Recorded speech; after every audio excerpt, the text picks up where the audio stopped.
Villefavard en Haute-Vienne, une drôle de ferme accueille ce qui se fait de mieux en matière de musique. Résidences, stages, concerts, festivals, enregistrements, ce petit bijou bruise toute l'année des notes et rythmes des meilleurs jeunes artistes en quête de calme pour travailler. C'est une sorte de laboratoire culturel où les arts se croisent autour principalement des musiques savantes, mais on travaille aussi beaucoup sur la transversalité avec les musiques jazz, avec la danse, avec le théâtre musical. On programme ici des sommités, des personnes qui ont une renommée internationale et qui arrivent à capter et fédérer autour d'eux des jeunes qui viennent de partout. Quand ils découvrent ce lieu, ils découvrent une salle, avant tout, une salle en bois, en pierre, et qui a quasi l'acoustique idéale. Quoi? Oui, je dis pour l'entracte, oui.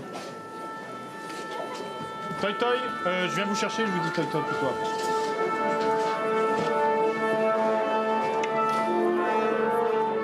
C'est une histoire qui est à la fois religieuse, familiale et artistique.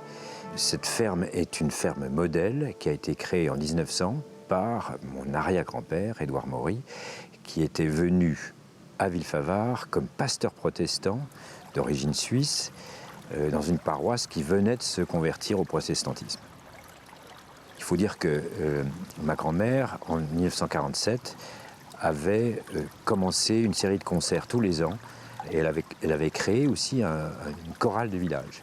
Donc c'est sur ce terreau-là, cette espèce de tradition qu'après on a embrayé sur pourquoi pas faire une salle de concert. Et donc je me suis dit, quitte à faire une salle de concert, autant qu'elle soit vraiment acoustiquement intéressante. Et donc j'ai fait appel à un des grands acousticiens actuels et je lui ai dit, monsieur, faites-moi une salle qui puisse attirer les meilleurs. Et ça n'a pas raté. Voilà. Donc là, en ce moment, on reçoit les Forces Majeures, qui est un collectif de chambristes qui réunit une cinquantaine de musiciens autour de Raphaël Merlin pour aborder des répertoires comme là, notamment le concerto pour violoncelle de Gulda et le concerto pour violoncelle d'Offenbach, qui sont des œuvres jouées très rarement.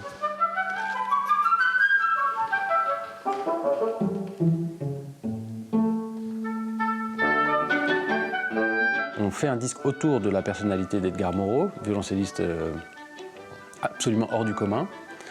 Et pour porter sur ce disque au mieux les qualités qui sont les siennes et faire de ce disque quelque chose d'explosif, on a choisi 2 concertos qui sont des œuvres qui n'ont rien à voir l'une avec l'autre, mais qui ont en commun de solliciter du violoncelliste une virtuosité particulièrement élevée. Et là, pour ça, Edgar, c'est le client rêvé. Edgar, il n'a que 23 ans et il a à peu près tout compris. C'est-à-dire qu'il joue comme un soliste plein de maturité qui aurait une vingtaine, trentaine d'années d'expérience de son instrument. Le concerto de Gulda, c'est un concerto qu'on joue malheureusement pas assez. Et c'est aussi une des raisons pour lesquelles j'avais envie de l'enregistrer, pour essayer de le démocratiser un peu. Le Gulda, ça va dans tous les sens. C'est un peu ça me fait penser au pop art, en fait. Une sorte de patchwork qui retrace à peu près tout ce que le patrimoine de la musique occidentale peut présenter. Quand je parle du Gulda comme d'une œuvre qui part dans tous les sens, elle n'est pas pour autant de moins bonne qualité. Dans son genre, c'est un chef-d'œuvre. Il faut tenir la corde juste avant. Une avant là. Ça tourne ? Ça tourne.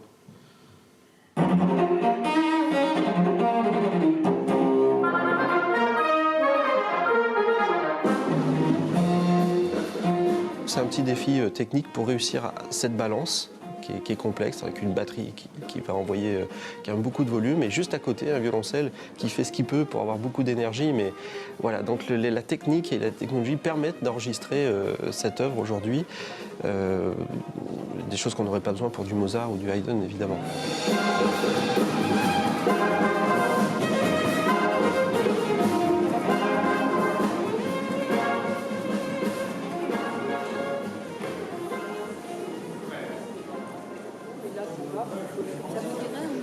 Les publics qui viennent ici ne sont pas nécessairement hyper érudits, mais c'est quand même des gens curieux et très souvent ils viennent régulièrement. Il y a une fidélité, ils font confiance à la ferme.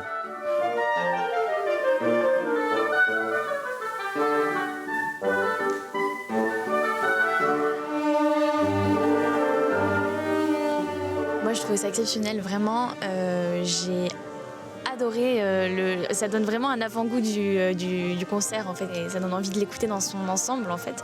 Et c'est un moment assez, je trouve, assez précieux qu'on a pu vivre parce que rentrer comme ça dans le travail sans espérer le gêner, je contrôlais même ma respiration et tout ça. Donc c'est vraiment un contact avec la musique qui est particulier, je trouve. Donc c'était très, très chouette à vivre.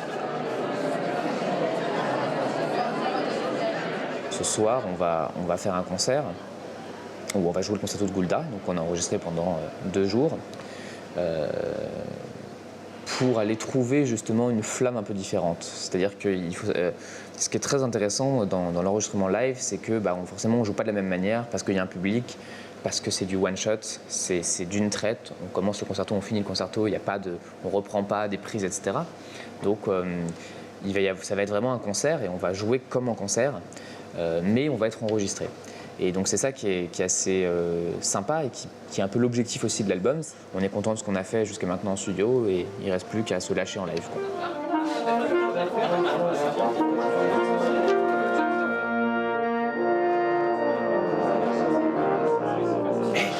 Je peux vous dire un truc?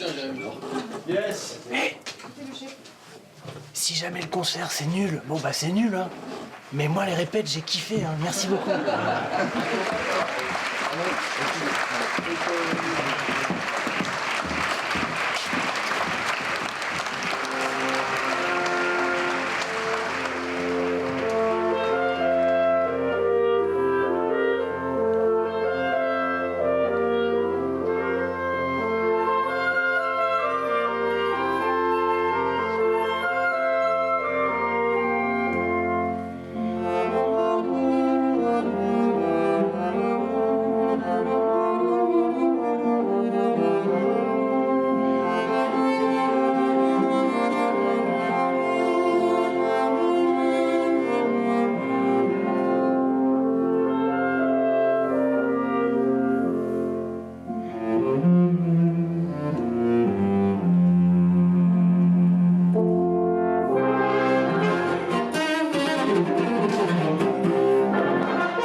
Très bon concert, vraiment. Je pense que les 3 jours de répétition et d'enregistrement de patch avant ont porté leurs fruits.